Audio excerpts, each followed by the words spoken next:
Extraordinary activities ఉంటాయి బైబిల్లో నుండి. కొన్ని దావీదు రాసిన కీర్తనలలో కొన్ని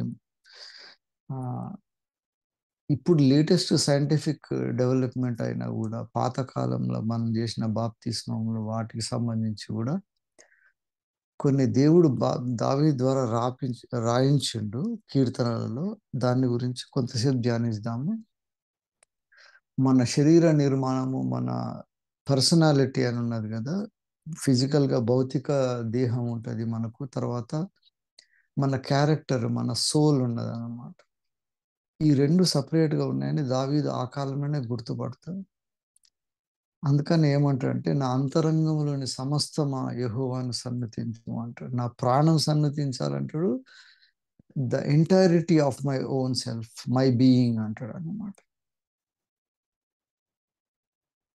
ఇది దావీదు గుర్తుపట్టి, ఆయన హృదయం సరిగా లేకపోతే తెలిసిపోతుంది. అరే, నా హృదయం చక్కగా లేకపోతే నా బిహేవియర్ వేరేగా అయిపోతుంది కదా అని దావీదు ఎప్పుడు నా హృదయం సరి చేసుకోవాలి, ట్యూన్ చేసుకోవాలి అని ట్రై చేస్తూ ఉంటాడు. దేంతోటి సరి చేసుకోవాలి అనేది ఇప్పుడు ముఖ్యం అన్నమాట.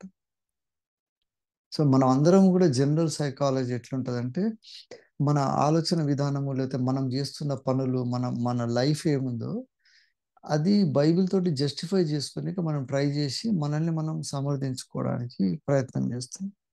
అందుకని భయంకరంగా అక్రమాలు చేసిన, తప్పు చేసేటోడు, లంచాలు ప్రతి పాపము చేసేటోడు అందరూ ఏమనుకుంటారు అంటే, బైబిల్లో నుంచి ఏదైనా ఒకటి తీసుకొని రిలేట్ చేసుకొని వాడు ఉన్న స్థితిని జస్టిఫై చేసుకోవడానికి వాక్యాన్ని వాడుతుంటాడు. అసలు దేవుని వాక్యమేమో మనల్ని సరిచేయడానికి దేవుడు మన మధ్యలో పెట్టిండు కదా. దేవుని కట్టడలు, ఆజ్ఞలు, విధులు, విధానాలు ఇవన్నీ కూడా మనం దేవుని స్వరూపంలోకి మారడానికి పనికి రావాలి.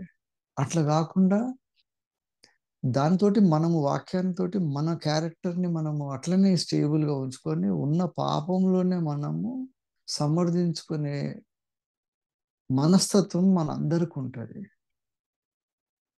అప్పుడు ఏమవుతుందంటే దేవుని భయం అనేది పోతుంది మనకు. ఎందుకంటే భయపడం, అప్పుడు బాగానే అంత బాగున్నది అనిపిస్తుంటే. అసలు భయం ఎందుకు కలుగుతుంది అంటే, మనకి ఏదైనా నష్టమవుతుంది, కీడవుతుంది, మనకు ఇష్టం లేనిది జరగబోతున్నది అన్నప్పుడే భయం అవుతుంది. మరణం అంటే భయం ఉంటుంది ప్రతి ఒక్కరికి కూడా. ఎంత ఎంత గొప్పోడైనా వాడు ఆఖరికి వచ్చేవరకు వాడు అరే చచ్చిపోకుండా ఉండడానికి ఏమి చేయాలని ప్రతి ఒక్కటి ప్రయత్నం చేస్తుంటాడు. కొంతమందికి తప్పు చేసిన వాళ్ళకు లా ఎన్ఫోర్స్మెంట్ వస్తారు. దొంగతనం చేసిన వాడికి పోలీసు వాళ్ళు అంటే భయం ఉంటుంది. సో మనం కూడా భయపడాలి. అయితే దేవుని వాక్యంలో దావీదు ఏమంటుండంటే, కీర్తన గ్రంథము ఈ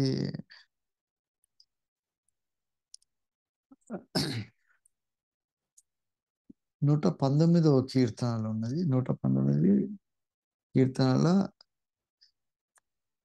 38వ వచనం. నీవిచ్చిన వాక్యము మనుషులలో నీ భయమును పుట్టించుచున్నది, నీ సేవకుని దాన్ని స్థిరపరచును. నీ న్యాయ విధులు ఉత్తమములు, నాకు భయము పుట్టించుచున్న నా అవమానమును కొట్టివేయము అంటున్నాడు. ఇక్కడ రెండు రకాల భయాలు చూపిస్తున్నాడు. ఏమంటుండే, దేవుడిచ్చిన వాక్యము మనుషులలో దేవుని భయాన్ని పుట్టించాలంటున్నాడు. ఆ దేవుని భయంతోటి మనం, ఆ వాక్యముతోటి వచ్చిన భయముతోటి మనం ఎట్లా తయారవుతామంటే, ఆయన న్యాయ విధులు ఉత్తమమైనవి పాటిస్తుంటే నాకు భయం పుట్టిస్తున్న నా అవమానము కొట్టివేయను. సో మనం అందరం కూడా సొసైటీలో అవమానం జరుగుతుంది, ఘనత జరుగుతుంది. అవమానం జరగకుండా ఉండడానికి మనం చాలా కేర్ఫుల్గా ప్లాన్ చేస్తుంటాం. ఒకవేళ మనం అనుకున్నది కాకుండా లేకపోతే ఏదైనా అయితే కూడా దాన్ని వీలైనంత వరకు సప్రెస్ చేసి, దాన్ని కన్సీల్ చేసి, మనము ఏది చెప్తే అందరికీ మనం గొప్పలం అనిపిస్తామో అదే విషయం బయట పెట్టుకుంటాం. కుటుంబ మర్యాద అనొచ్చు, ఇండివిజువల్గా నా లెవెల్ ఎంత, నేను ఎంత అని మాట్లాడినప్పుడు. ఏదన్నా వాడు అందరికీ అవమానకరంగా ఉన్నది చేసినప్పుడు వాడు సైలెంట్గా ఎవరికి చెప్పకుండా దాచిపెట్టేస్తాడు. కానీ ఏదైనా గ్రేట్ అనిపించినప్పుడు మొత్తం ఊరంతా చాట చెప్పుకుంటాడు, మా కొడుకు ఇంత గొప్ప పని చేసినది. వాడు ఏదైనా తప్పు చేసి ఉంటే వాని కొడుకుని సైలెంట్గా లోపల పెట్టేస్తాడు. ఇది మానవ నేచరే అట్లుంటుంది, హ్యూమన్ నేచర్లో ఉంటుంది. కానీ దేవుని సన్నిధిలో ఏమంటుండంటే ఆయన వాక్యము మనుషులలో భయం పుట్టించాలంటున్నాడు. ఆయన వాక్యం ఎక్కడి నుంచి వస్తుంది అసలు, అది ముఖ్యం అనమాట. ఈరోజు ఉదయకాలంలో మనము why God's word is powerful, దేవుని వాక్యం ధ్యానం చేస్తున్నాం ప్రతిదినం కూడా. మనం ప్రార్థన కంటే ముందర ధ్యానం చేయడానికి అవసరం, ఎందుకంటే దాని ఆరిజిన్స్ చెప్తున్నాడు అనమాట. 119వ కీర్తనలో 34వ వచనంలో ఉన్నది, నీ ధర్మశాస్త్రం అనుసరించుటకు నాకు బుద్ధిని బుద్ధి దయచేయము, అప్పుడు నా హృదయములో నేను దాని ప్రకారం నడుచుకుందును. నీ ఆజ్ఞల జాడలు చూచి నేను ఆనందించుచున్నాను, దాని యందు నన్ను నడువజేయము. నీ ఆజ్ఞల జాడలను చూచి అంటున్నాడు. ఆజ్ఞల జాడలు అంటే the origin of your commandments అన్నమాట. ఎక్కడి నుంచి నీ ఆజ్ఞలు వస్తున్నాయో ఆ ఆజ్ఞల జాడలను చూడాలంటున్నాడు అన్నమాట. వాటిని చూసి నేను సంతోషపడుతున్నా అంటే, దేవుడు ఆజ్ఞలు ఎక్కడి నుంచి ఇచ్చిందంటే, ఇప్పుడు మనం ఫిజికల్గా చూసినప్పుడు మోషేకు ధర్మశాస్త్రం ఇచ్చినప్పుడు దేవుడు అక్కడి నుంచి ఆజ్ఞలు ఇచ్చింది కాబట్టి అక్కడి నుంచి ఆజ్ఞ జాడలు వస్తున్నాయి అని అనుకోవచ్చు. అక్కడ ఎంత పవర్ఫుల్ ఉంటుంది అంటే, మోషే ముఖాన్ని కొండ దిగి వచ్చినాక మోషే ముఖాన్ని కూడా చూడలేకపోతారు. దేవుని సన్నిధి అంత పవర్ఫుల్ ఉంటుంది అక్కడ. మోషే కూడా అసలు దేవుణ్ణి చూద్దామంటే చూడలేకపోతాడు. కాబట్టి దేవుడు అంటాడు అట, నిన్ను ఒక బండ సందులో కప్పి పెడతా, నేను వెళ్ళిపోతుంటే నా బ్యాక్ సైడ్ నుంచి కొంచెం అట్లా చూడు అని ఒక గ్లిమ్స్ ఇట్లా ఇస్తాడు అన్నమాట దేవుడు. దేవుని స్వరూప దర్శనం అంత గొప్పగా ఉంటుంది. దేవుని ఆజ్ఞలు ఎక్కడి నుంచి వస్తున్నాయి అంటే, దానికి కూడా దావీదు అదే కీర్తనల 89వ వచనంలో ఉంటుంది, యెహోవా నీ వాక్యము ఆకాశమందు నిత్యము నిలకడగా ఉన్నది అంటున్నాడు ఇక్కడ. నీ భూమిని స్థాపించింది, అది స్థిరముగానున్నది, సమస్తము నీకు సేవ చేయుచున్నవి అంట. ఈ నేచర్ అంతా కూడా దేవునికి సేవ చేస్తున్నది అంటాడు. కావున నీ నిర్ణయం చొప్పున అవి నేటికి స్థిరపడి ఉన్నది, నీ ధర్మశాస్త్రం నాకు సంతోషం ఇయ్యని ఎడల నా శ్రమయందు నేను నశించేందును అంట. ధర్మశాస్త్రం జాడలు ఎక్కడున్నాయంటే అక్కడ పరలోకములు ఆకాశం అందు నిత్యము ఉన్నాయి అంటున్నాడు ఆయన వాక్యం. ఆ వాక్యమే దేవుడై మన మధ్యకి వచ్చి మళ్ళీ వేసే మళ్ళీ ఆరోహణం అయిపోయింది కదా. అంతకు ముందు నుంచి కూడా నిత్యం ఆయన దగ్గర ఆజ్ఞలన్నీ ఉన్నాయన్నమాట. కాబట్టి దేవుడిచ్చిన ఆజ్ఞలు కట్టడలతోటి మనకు దేవుడు అంటే భయము కలగాలి, ప్లస్ మనకున్న అవమానం అనే భయాన్ని తొలగించాలి. దేవుని కొరకు రోషం కలిగి బయట సాక్ష్యం చెప్పడం కానీ, దేవుని కొరకు బ్రతకడం కానీ, అవమానం సహించడము, శ్రమలు సహించడము, దానికి ధైర్యం అవసరం అన్నమాట. ఆ ధైర్యం ఎప్పుడు వస్తుందంటే దేవుణ్ణి భయపడ్డప్పుడే వస్తుంది. ఈ కాంట్రాస్ట్ ఉన్నదన్నమాట. దేవుని వాక్యం ఇంకా ఏం చేస్తుంది అంటే, మనము ఎట్లా క్రియేట్ చేయబడ్డామో దానికి దేవుని వాక్యము లింక్ ఉన్నదన్నమాట. నేను కీర్తనల గ్రంథంలో 109వ కీర్తన అంటే 109వ కీర్తనలో 18వ వచనం ఉన్నది, తాను పైబట్ట వేసుకున్నట్లు వాడు శాపము ధరించెను, అది నీళ్ల వలె వాని కడుపులో చొచ్చి ఉన్నది, తైలము వలె వాని ఎముకలలో చేరి ఉన్నది అంట. దీన్ని నేను మా క్యాన్సర్ రీసెర్చ్లో వాడిన నేను ఈ ఈ వాక్యం ద్వారా మేము క్యాన్సర్ రీసెర్చ్లో నాకు చాలా గొప్ప రిజల్ట్స్ వచ్చినాయి అన్నమాట. కొన్ని కంపెనీలు 300-400 కోట్లు ఖర్చు పెడితే వాళ్ళు కనుగొనలేనిది ఈ వాక్యం ద్వారా కనుక్కున్నారు. ఎముకల లోపలికి తైలము పోతుంది, కడుపు లోపలికి నీళ్లు పోతాయి అంట. బాప్తిస్వం తీసుకున్నప్పుడు మనం నీళ్ళ లోపల ముంచి నీళ్ళ ద్వారా బాప్తిస్వం పొందుతాము. పరిశుద్ధాత్మనేమో తైలాభిషేకం ద్వారా వస్తుంది. మన బోన్స్ లోపలికి ఆయిల్ పోతుంది అంట. మన కడుపు లోపలికి, మన సిస్టమ్ లోపలికి వాటర్ పోతుంది.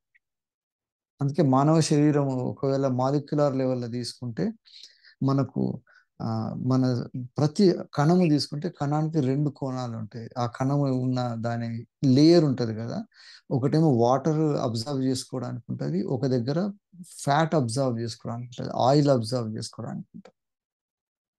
అది హైడ్రోఫిలిక్ అంటారు. తర్వాత లయోఫిలిక్ అంటారనమాట.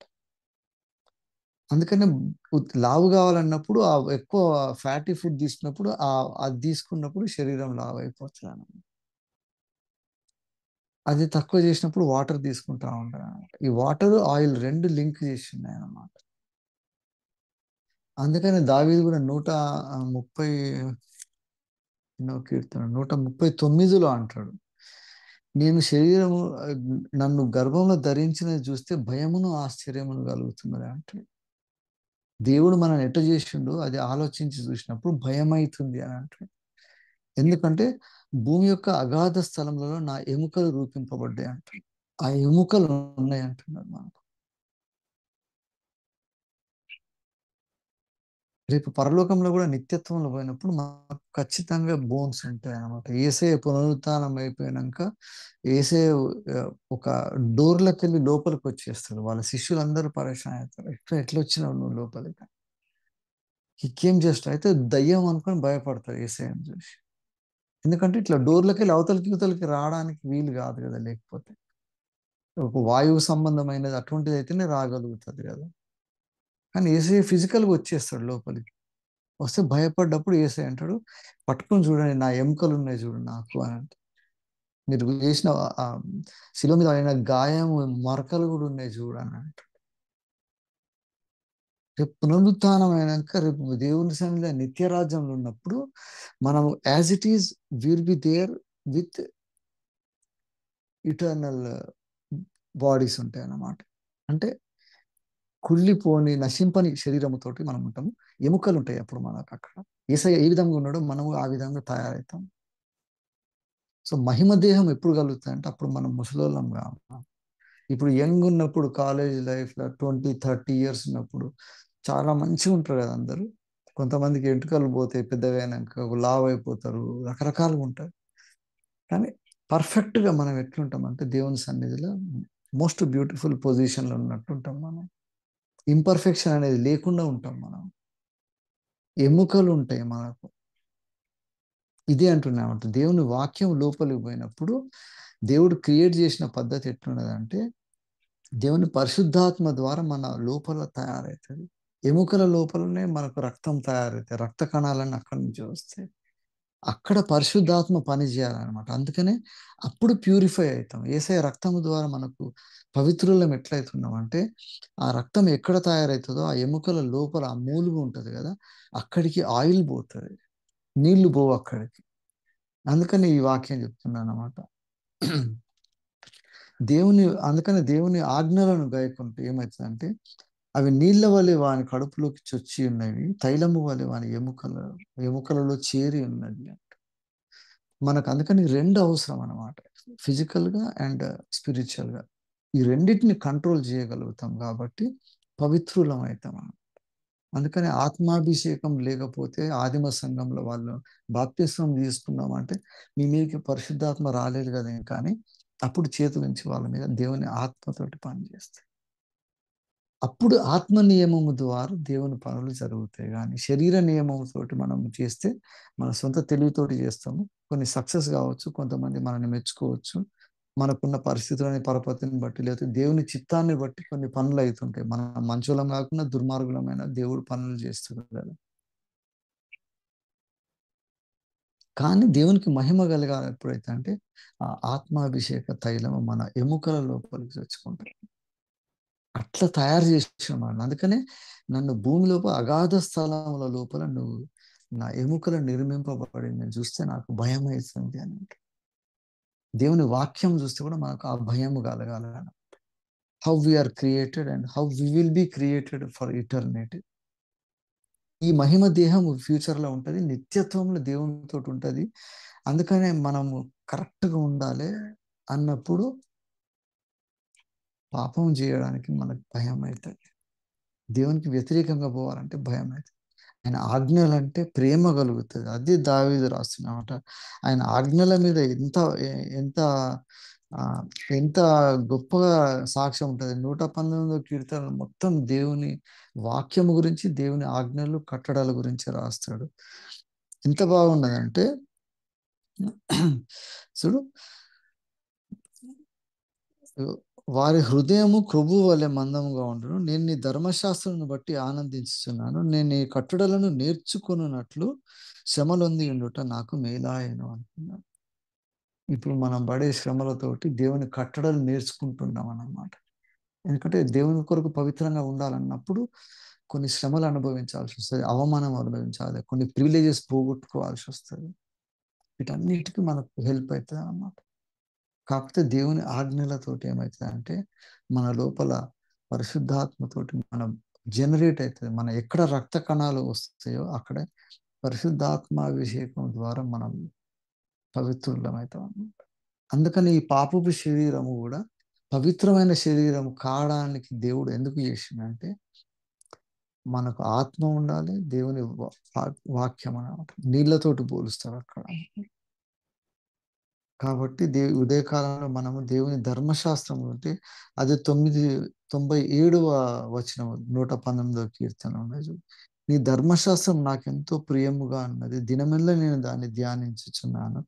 నీ ఆజ్ఞలు నిత్యము నాకు తోడుగా ఉన్నవి, నా శత్రువును మించిన జ్ఞానం అవి నాకు కలుగజేయుచున్నవి. నీ శాసనము నేను ధ్యానించుచున్నాను కావున నా బోధకుల కంటే నాకు విశేష జ్ఞానము కలుగు. ఇవన్నీ ఎక్కడి నుంచి వస్తాయి? మనుషుల బ్రెయిన్ ఉంటుంది కదా, మన బ్రెయిన్లో కూడా వాటర్, ఆయిల్, కొవ్వు అండ్ నీరు ఎక్కువ ఉంటుంది శాతం. మిగతా అంతా న్యూరో ట్రాన్స్మిటర్స్. బ్రెయిన్ చూస్తే, బ్రెయిన్ కాన్స్టిట్యూషన్ చూస్తే మన ఎముకలలోనేమో ఆయిల్ పోవాలి. శరీరం అంతా వాటర్ బేస్డ్ ఉంటుంది, బ్రెయిన్ మాత్రము వాటర్ అండ్ ఆయిల్ రెండు కలిసి ఉంటుంది అన్నమాట. డ్యూరా మ్యాటర్, పయా మ్యాటర్ అంటారు. అది టెక్నికల్గా సైన్స్ తెలిసిన వాళ్ళకి అర్థమవుతుంది. ఒక మెదడును తీసుకొని దాన్ని పరిశీలిస్తే అంతా ఇదే ఉంటుంది అన్నమాట. ఆయిల్ అండ్ వాటర్ కలిసి ఉంటాయి. That is our brain. దేవుని నిర్మాణం ఎంత ఎక్స్ట్రాడినరీ ఉందంటే అక్కడ దేవుని ఆత్మ పనిచేయాలన్నమాట. మన దేవుని ఆత్మ నీళ్ళలాగా వస్తుంది, తర్వాత తైలం లాగా ఉంటుంది. ఇవి మనల్ని గైడ్ చేస్తాయి. కాబట్టి దేవుని ఆజ్ఞలు అంటే మనకు ఆటోమేటిక్గా వాటి కొరకు చనిపోవాల్సిన అవసరం వస్తే కూడా చనిపోతాం. శరీరం నలగగొట్టాలంటే నలగొడతాం. శ్రమల పొందడం నాకు మంచిదైంది కదా అని అంటాం అన్నమాట. అవమానం పొందడం కూడా నాకు ఎంత మంచిదైంది కదా, నీ ఆజ్ఞలను ఎంత మజా ఉంది కదా నీ ఆజ్ఞలు పాటిస్తుంటే అని. అందుకని హతసాక్షులు అయినోడు ఎప్పుడు భయపడి హతసాక్షులు కాలేదు. రాజుల ముందర, చక్రవర్తుల ముందర పోయి ఏదో నెబుకద్నెజరు అని డైరెక్ట్ మాట్లాడతాడు. ప్రతి ఒక్కరిని ఎదిరించగలిగే ధైర్యం ఎప్పుడు వస్తుంది అంటే ఈ ఆత్మాభిషేకం కలిగినప్పుడు వస్తుంది. దేవుని పరిశుద్ధాత్మ మన లోపల వచ్చినప్పుడు వస్తాయి. ఆజ్ఞలు పాటిస్తున్నప్పుడు మనం ధైర్యవంతులం అవుతాం. ఆజ్ఞలకు భయపడ్డోడే ప్రపంచాన్ని జయించగలిగే ధైర్యం కలిగిన వాడు. మన విశ్వాసానికి కూడా మన how we dare to live for Christ, how we dare to suppress our mind, our body, our spirit, అన్నిటిని మనము కంట్రోల్ చేసుకోగలుగుతాం. ఎట్లా అంటే ఆయన ఆజ్ఞలు, కట్టడలు, విధులు, వీటన్నిటిని మనము ప్రేమించుతాం అన్నమాట. వాటి జాడ ఎక్కడుందంటే నిత్యత్వంలో ఉన్నది కదా. ఏమి క్రియేట్ చేయకముందు నుంచి నీ ఆజ్ఞలు ఉన్నాయి కదా అంటున్నాడు. అందుకని దేవుని జీవ గ్రంథం బైబిల్ మనకు దొరికింది. అసలు పాతకాలంలో అవన్నీ లేకుండా కష్టపడి దేవుని కొరకు ఎంతో మంది యుద్ధాలు చేసి నాశనం అయ్యింది. మనం మాత్రం పుట్టిన కాడి నుంచి మొదలు పెట్టుకుంటే వండర్ఫుల్ వర్డ్ ఆఫ్ గాడ్ అని చెప్తున్నా కదా. భయంకరమైన ఒక 500-600 కోట్లు ఖర్చు పెడితే ఆలోచనలు రాని రీసెర్చ్ మెటీరియల్ నాకు బైబిల్లోకి వెళ్ళి దొరికింది. దాన్ని బట్టి దాని మీద ప్రోబ్ చేసుకుంటూ పోతుంటే you could kill cancer cells. ఎక్కడ మూల లోపల బోన్ క్యాన్సర్ వచ్చిందని సరి చేయడానికి ఎట్లా తీసుకుపోవాలి అక్కడికి అంటే తీసుకుపోయే డైరెక్షన్స్ ఇచ్చే అంత తెలివి ఉన్నది బైబిల్ నుంచి. సో దేవుని ఆలోచనలు, మనం దేవుని జ్ఞానము మనకు రావాలంటే దేవుడు అడిగేది అదనమాట. హృదయాన్ని శుద్ధి చేసుకోవాలి. దాని కొరకు దేవుని సన్నిధిలో దేవుని ఆజ్ఞలు కట్టడంలో ప్రేమించగలగాలి. అక్కడ మనం ఇన్కన్వీనియంట్ ఉన్నామంటే దేవుని సన్నిధిలో ఒక గంట గడపాలంటే కూడా ఓపిక లేదు. వాక్యం చదవాలంటే ఏదో చదువుకుంటే బాగుండదు కానీ పొద్దున్న లేచి ఏదో తీసి 4-5 వచనాలు చదివి పెట్టేస్తున్నాం.